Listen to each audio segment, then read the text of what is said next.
Explain how you really got involved in business in the first place. Man, I like to say that I was raised by entrepreneur wolves, right? My very first experience when I got into skateboarding was meeting a 19-year-old kid who owned the local skate shop, who kind of gave me my first break. And he was super entrepreneurial, and I used to spend a lot of time with him when I was 11, 12, 13 years old, and he was starting company after company and store after store, and then all of this distribution company, all this stuff. And then the people I was closest to in skateboarding then moved back and started a company with him in Dayton, Ohio. And now it's like, and then my other pro skateboarder friend was also started his own company. And this has all happened between the ages of 11 and 15. So it was, to me, this is just what you did. But what about seeing that really got you interested in it? It was just something that was a part of me, that I just started creating companies and going for it at a very young age, just thinking that's what I was supposed to do. Well, and you've referred to yourself, in recent days as a serial entrepreneur. How about what now do you like about starting companies? Oh man, it's like,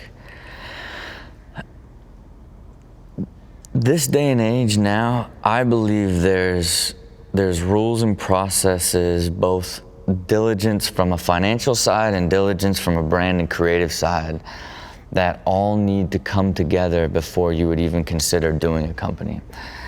And I would say, because I have not created that filter the right way, and a lot of the stuff that I've created and purchased or been a part of over the last 20 years, that they suffer with it today, right? So something that's incredibly exciting for me going forward is just being a whole lot more thorough and from both aspects of creating a brand, especially from understanding the consumer, understanding the distribution, understanding the scalability, understanding ultimately the why of the brand, like building a brand for not out of like, hey, let's get together and make this brand, that'd be cool. Building a brand and being able to look at its legacy for 50 years, right? Building it forever. So to what extent do you think, though, that was the best thing you had going for you back when you were younger? The fact that you were so naive to the process and didn't know everything involved, that you just kind of threw yourself into it and figured it out as you went? None. Really? None. I don't have any,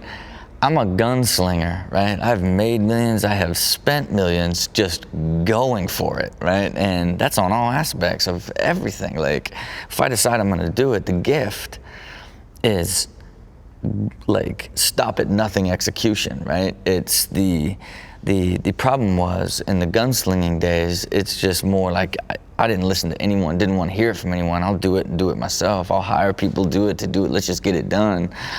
And none of that's effective, none of it. So what have you found to be most effective? The business planning? It's about like putting a stake in the ground of what success is and going and doing it, right?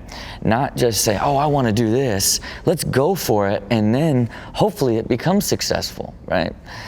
And that's what I've basically done on everything that I've done, period, top to bottom, up until like the last maybe couple years. For more clips from this interview, visit GrahamBensinger.com.